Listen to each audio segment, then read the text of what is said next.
Senior diplomatic correspondent Nina Larson at the UN headquarters. Nina, in Iran, large protests are taking place, as we saw, following President Trump's decision to withdraw the nuclear deal. Is the rage on the streets mainly aimed at the U.S. or also at the Iranian regime?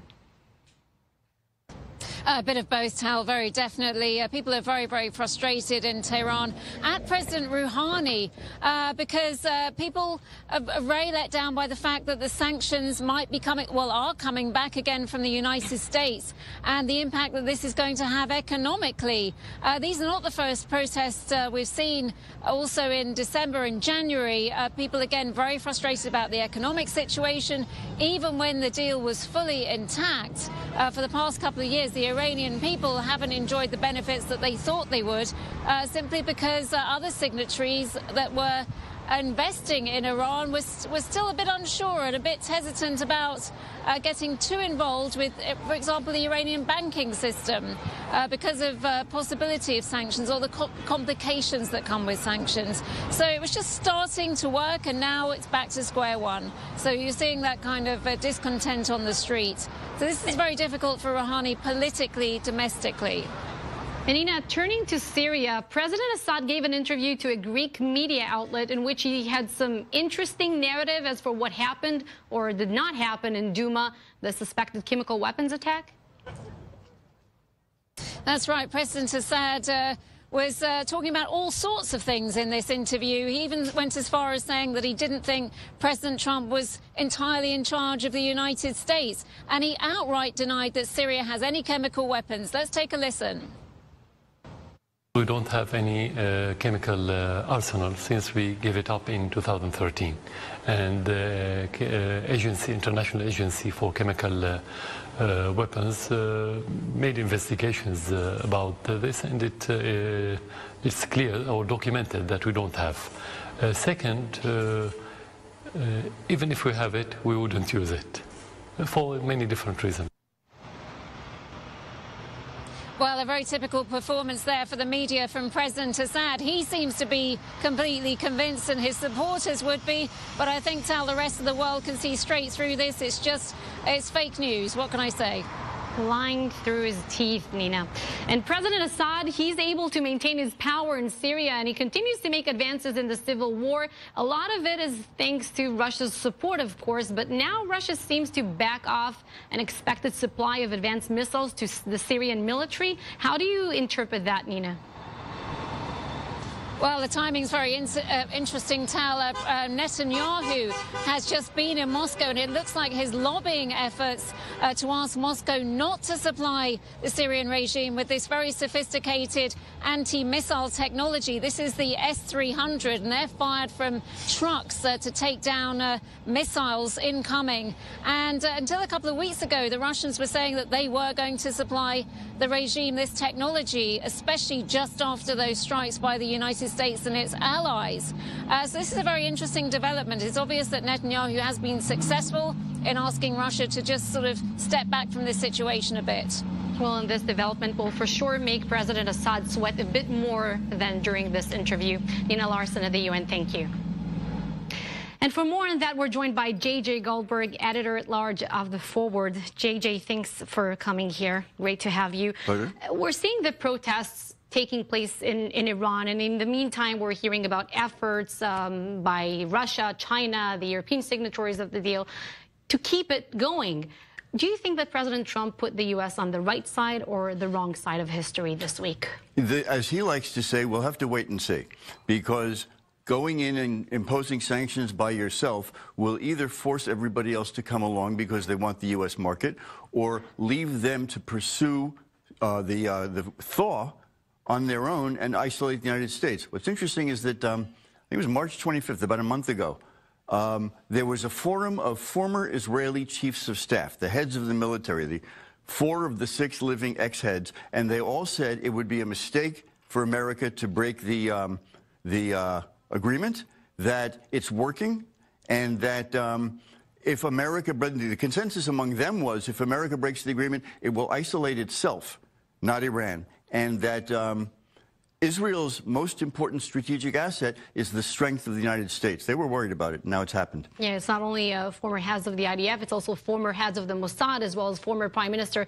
Ehud Barak. So against the backlash from Europe, the U.S. is set to impose these new sanctions. What do you think personally about this strategy? Do you think that it will isolate the United States on the international level, like these former IDF people said, or it might suffocate the Iranian people to the extent that they will topple the regime or make the regime somewhat change its ways? I don't see the regime falling or changing its ways. Generally speaking, when you go into another country or go after them, they unite around their government, even if they don't like it. That's the experience throughout history. Now, remember, America went into Iraq to take down a horrible dictator. It ended up, Sharon, Prime Minister Sharon, before the invasion, warned President Bush, if you go in there, three things will happen. First of all, you will break the country into three warring factions, Shiites, Sunnis, and Kurds. Second of all, you'll be stuck in a quagmire for 10 years. And third, you will remove Iran's main enemy and make Iran a regional superpower. And that's what happened.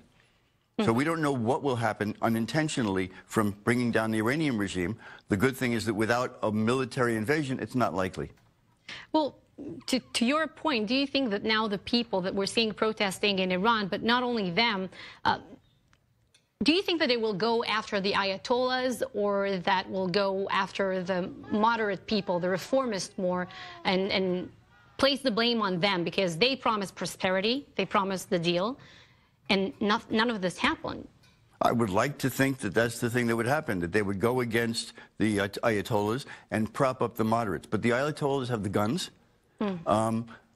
Probably a little more than half, a substantial section of the population likes the Ayatollahs and likes the religious theocracy that they've got. That's why it's lasted all these years. So it's possible that something will happen like happened in Poland after communism or Ukraine, but it's a big gamble. But speaking of gambles, Iran, it finds itself in somewhat of a catch right now because if it goes back to enriching uranium, then it risks the support from the European signatories of the deal. But if it doesn't do so, then it loses its one card against the United States. So what can Iran do next? Pressure Israel? More aggression towards Israel? The President Rouhani said yesterday, after the big Israeli attack on bases all over Syria, on Iranian bases, we don't want more tension in the area. We don't want this to get too far. And he said it to Angela Merkel over their phone call today as well. And later on that day, one of the big preachers in Iran, one of the serious imams, declared that the United States, Israel will be sorry if it does something stupid. We will flatten Haifa and Tel Aviv. So there's two different factions in Iran that are trying to outbid each other, the moderates. And you've got something like that in Israel where the government wants to go full force and resist Iran, and the army is saying, no, the Obama, French, British compromise works better for us. Right. You have inner divisions everywhere. One more question. A lot of the talks are going through Russia right now. Zarif talked to Putin. Merkel is talking to Putin. Now, if the U.S. pulled out of the Iran nuclear deal, and let's say it pulls out of Syria as well, then that leaves Russia in a very good place to set the tone in this part of the world, right? Well, it would leave Russia in a good position there, except that Russia's already in a good position. Between Obama reconfiguring American policy and pulling back, and then Bush before him alienating much of the region by invading Iraq and prompting this sort of democratic movement. Oh, a dictator can be overthrown, we want to do it too. And the next thing you know, you've got chaos. So America has essentially pulled out of the region. And the Russians have enjoyed, look, Netanyahu has met far many times in the last 2 years with Putin than he has with either American president. Right. JJ, we love your insights. This is why you're staying with us for a bit more. We want to hear what you have to say about the U.S. Embassy in moving to Jerusalem. And coming up on Clearcut, we'll get a sneak peek at the new U.S. Embassy. Preparations taking place ahead of the much-anticipated official opening in Jerusalem. Plus, strengthening Holocaust restitution efforts. President Trump enacts a new law to help Holocaust survivors and their families. And in Washington, the president lays out his plan for lowering drug prices, but critics say it comes up short.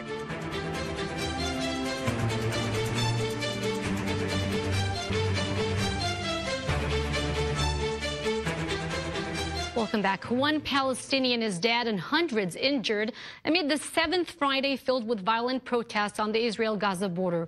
Thousands took part in the so-called March of Return, which is expected to peak next week when the Palestinians mark Nakba Day. I-24 News correspondent Emily Rose reports from the border. Another day of violence and clashes transpired here on Israel's border with Gaza. Above me, you can hear the drones flying to patrol the area as this entire border remains on high alert leading up to next week in the Nakba, or Day of Catastrophe, as referred to by the Palestinians. Today, we saw protesters try to approach the border fence. They tried to storm the border fence. The IDF reported that they used weaponry such as improvised explosive devices, pipe bombs, and hand grenades, and the IDF claims that it acted according to protocol in order to disperse those crowds.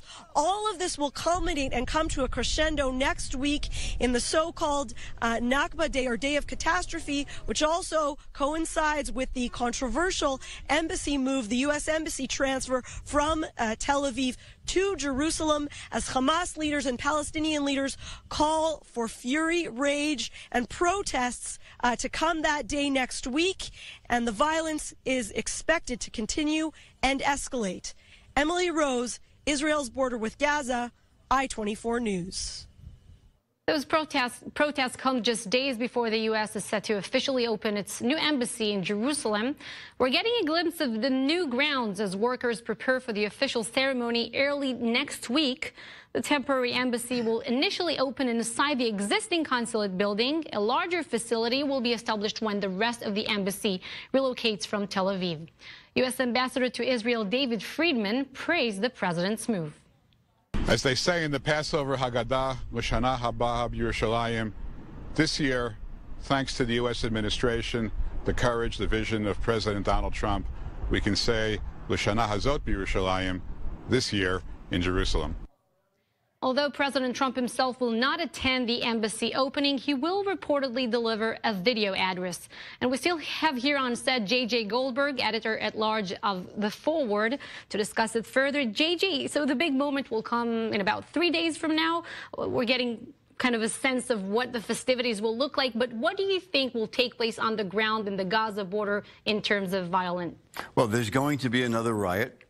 There may be an effort to break through the fence, in which case a lot of people will. People tend to die when they try to attack soldiers who have guns.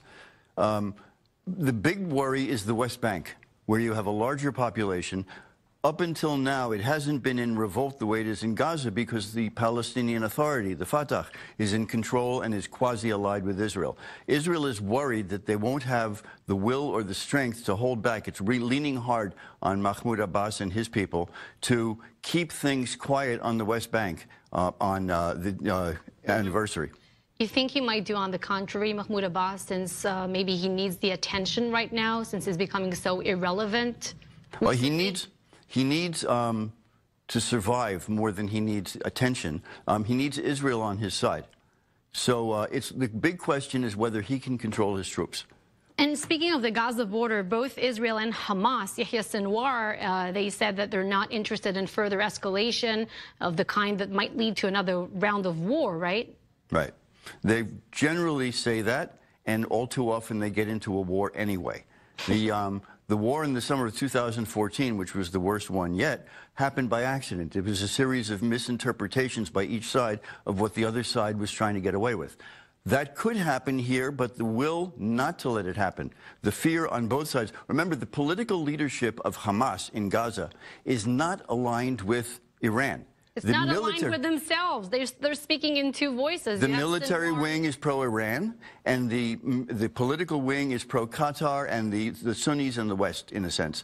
So it's not likely that they're going to be able to start a war like the military wing, the terrorists, would like. But again, like Abbas, they're under pressure from the ground, from below, to heat things up and show teach the Israelis a lesson, which will inevitably result in them learning a lesson. Let's talk about this moment of the opening of the embassy from the Israeli leadership point of view. This was the week of Prime Minister Benjamin Netanyahu, right? He's on the rise again, getting more popular following Trump's decision on the Iran nuclear deal, and suddenly we don't hear any more about his investigations. JJ. Well, the investigation is going on. The police aren't going to go and retire because he did well diplomatically. But it's unquestionable that he has had a resurgence of his popularity, a series of gambles he took that succeeded. On the Iran nuclear deal, on the embassy, on pushing Iran as far as it can be pushed in Syria without getting into a war. In every case, he's taken prudence a step beyond what everybody else thought he could do, and he's won. So he's on the polls now showed that if there were an election tomorrow, he would get more than the Likud has gotten since the early 90s. That's pretty remarkable. And JJ, President Trump has done so much in the foreign policy front over the last couple of weeks.